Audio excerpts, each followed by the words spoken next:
আসসালামু আলাইকুম। সবাইকে জুম্মা মোবারক। আজকে পবিত্র জুম্মার দিন। আজকে কিন্তু বছরের শেষ জুম্মা, শেষ বছরের শেষ জুম্মা। তো আসলে রান্না করার ইচ্ছা ছিল না। আজকে চিন্তা করছিলাম মাছ মাংস কিছুই রান্না করব না, ডাল আলু ভর্তা বা ডিম ভাজি এরকম কিছু একটা করব। ছেলেদের অনুরোধে রান্না করতে হলো, কি যেহেতু এই 15 দিন ধরেই শুধু মাছ গোশ রান্না করতে করতে কিন্তু একদম ভোর হয়ে গেছি। তো চিন্তা করছি আজকে ভিন্ন কিছু রান্না করব। তো বললো যে না আম্মু, আজকে বছরের শেষ জুম্মা, আজকে একটু গোশ রান্না করো। সেইভাবে আর আসলে গোশ রান্না করতেছি আর ভাবতেছি যে এই বছরের শেষ জুম্মা, এই বছরের শেষ শুক্রবার, যে বছরটা চলে যাচ্ছে, বছরটা আলহামদুলিল্লাহ সুখ দুঃখ নিয়ে গেছে, যা গেছে ভালো গেছে।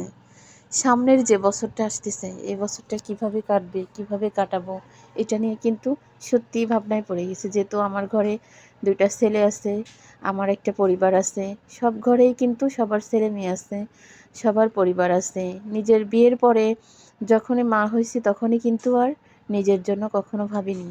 সবসময় কিন্তু বাচ্চাদেরকে নিয়ে ভাবা, বাচ্চাদের জন্য কিছু করা।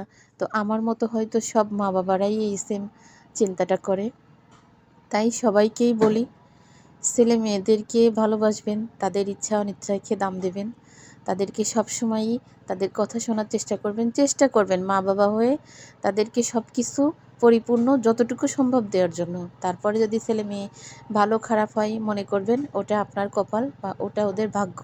তাই ছাড়া তো আর কিছুই বলার নেই। প্রতিটা মা বাবা সবসময় কিন্তু তাদের নিজের সুখের বিনিময়ে তারা কিন্তু ছেলে মেয়ের সুখ চায়। এটা আমি একজন মা, আমি এটা প্রতিটা সময় এই কথাটাই কিন্তু আমি বলি। হয়তো আমার মতো সব মা বাবারাই বলবে। তো সবার জন্য বছরের শেষ জুম্মায় দোয়া থাকলো, যে যে আহ, যে যারা আমাদের জীবন থেকে চলে গেছে, দোয়া করি আল্লাহ তাদেরকে বেহেশতে নসিব করুক। আর যারা আমাদের জীবনে এখনও আছে, উপর আল্লাহ তাদেরকে সুন্দরভাবে বাঁচার